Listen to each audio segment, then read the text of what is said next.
ચૈતર વસાવાનું નામ ચૈતર વસાવા છે, જે છેતરવાનું કામ કરે છે, જે છેતરી આદિવાસીઓને જશે, આ કહી રાજ્યના શિક્ષણ મંત્રી કુબેર ડિંડોરે ચૈતર વસાવાની ઝાટકણી કરી। શિક્ષણ મંત્રી કુબેરભાઈ ડિંડોરે અલગ ભીલ પ્રદેશની માંગણી કરનાર ચૈતર વસાવાના આડે હાથે લીધા અને આકરા પ્રહારો કર્યા। ચૈતર વસાવાની અલગ ભીલ પ્રદેશની માંગણીને નકારી, કહ્યું લોકોની ગેરમાર્ગે દોરવાનું બંધ કરો। રાજપીપળાની રાજેન્દ્ર સ્કૂલના વાર્ષિક સંમેલનમાં રાજ્યના શિક્ષણ મંત્રી કુબેર ડિંડોર હાજર રહ્યા। ભારત દેશ એકતામાં માનનારો દેશ છે, કેટલાક લોકો એકતાને તોડવાનું કામ કરે છે, આવું કહી શિક્ષણ મંત્રીએ આમ આદમી પાર્ટીના ધારાસભ્ય પર પ્રહાર કર્યા। દેશમાં ભાગલા પાડવાની વાત, અલગતાવાદ, સમાજને અલગ પાડવાની વાત કેટલાક લોકો ગામે ગામ કરી રહ્યા। આદિવાસી સમાજ માટે જન્મથી લઈ મૃત્યુ સુધીની યોજના સરકાર આપે છે, કયા હુકોની વાત છે અલગતાવાદીઓ કરે છે। કેટલાક લોકો અલગ ભીલ પ્રદેશની માંગણી કરે છે, કયા હિસાબે માંગો છો તમે?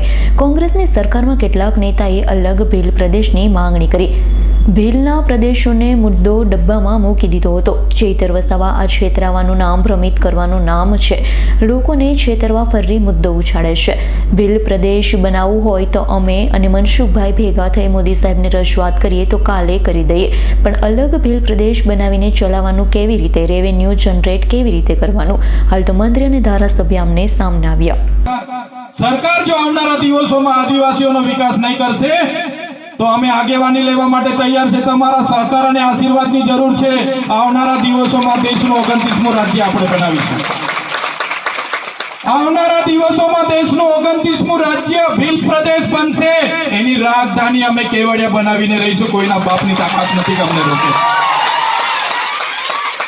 જે રીતે તમિલ લોકોને તમિલનાડુ મળ્યું, તેલુગુ લોકોને તેલંગાણા મળ્યું, મરાઠાઓને મહારાષ્ટ્ર મળ્યું, ગુજરાતીઓને ગુજરાત મળ્યું, પંજાબીઓને પંજાબ મળ્યું, નાગા લોકોને નાગાલેન્ડ મળ્યું, ઝારખંડીઓને ઝારખંડ મળ્યું, એ જ રીતે સરકારને પણ કહેવા માંગીએ છીએ, અમને આદિવાસી ભીલોને અલગ ભીલ પ્રદેશ રાજ્ય આપી દો, અમે અમારો વિકાસ કરી લઈશું। પણ લોકોને સમાજમાં ભાગલા પાડવાની નીતિ, અલગતાવાદ પેદા કરવાની વાત, જાતિવાદ ફેલાવવાની વાત, પ્રાંતવાદ ફેલાવવાની વાત કેટલાક લોકો કરી રહ્યા છે। મારા નવા યુવાનો અને મિત્રો ભ્રમિત કરી રહ્યા છે। એવા લોકોને મારે વિનંતી છે કે મારો આજે આ સ્કૂલમાં ભણતા મારા વિદ્યાર્થીઓ આ સાચી વાતથી મિત્રો વાકેફ થાય, સાચો ઇતિહાસ જાણે અને આગળ વધે। એવા લોકો કેટલાક ભ્રમિત કરી રહ્યા છે ગામડે ગામડે, આખા ગુજરાતમાં, દેશમાં। એમને જાકારો આપવાનું તમારે કામ કરવાનું છે।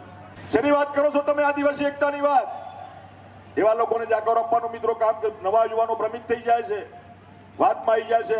ભીલ સેવા મંડળ દાહોદમાં ઠક્કર બાબાની સ્થાપના કરી અને ભીલ સેવા મંડળમાં લોકો બન્યા। અહીંયા ભરૂચ જિલ્લા આદિવાસી સેવા સંઘની કેળવણી મંડળની સ્થાપના એ સમય મિત્રો કરી। આ બધો ઇતિહાસ, સાચો ઇતિહાસ મિત્રો આપણે જાણવો પડે બધાએ। આજે લોકોને ભ્રમિત કરવા માટે નીકળ્યા છે અધિકારના નામે, પછી કે આદિવાસીના અધિકારો માટે લડીએ છીએ।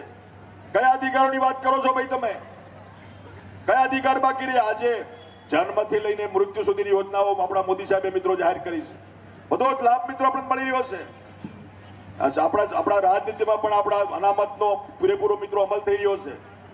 આજ પીડી વસાવા સાહેબના ગામમાં ગ્રામ પંચાયતનો સભ્ય આદિવાસી છે, ગ્રામનો સરપંચ આદિવાસી, તાલુકા પંચાયત સભ્ય આદિવાસી, જિલ્લા પંચાયત સભ્ય આદિવાસી, જિલ્લા પંચાયતનો પ્રમુખ જે રોટેશન પ્રમાણે આદિવાસી આવે, ધારાસભ્ય આદિવાસી, સંસદ સભ્ય આદિવાસી બેઠા છે અને ગુજરાત સરકારમાં મંત્રી તરીકે આદિવાસી તરીકે હું પણ છું અને દેશના રાષ્ટ્રપતિ દ્રૌપદી મુર્મુ પણ એ આદિવાસી તરીકે આજે બિરાજમાન છે। દીપક જગતાપનો રિપોર્ટ, S9 ન્યૂઝ, રાજપીપળા। અમારી તમામ માહિતીથી અપડેટ રહેવા માટે જોડાયેલા રહો S9 ન્યૂઝ સાથે।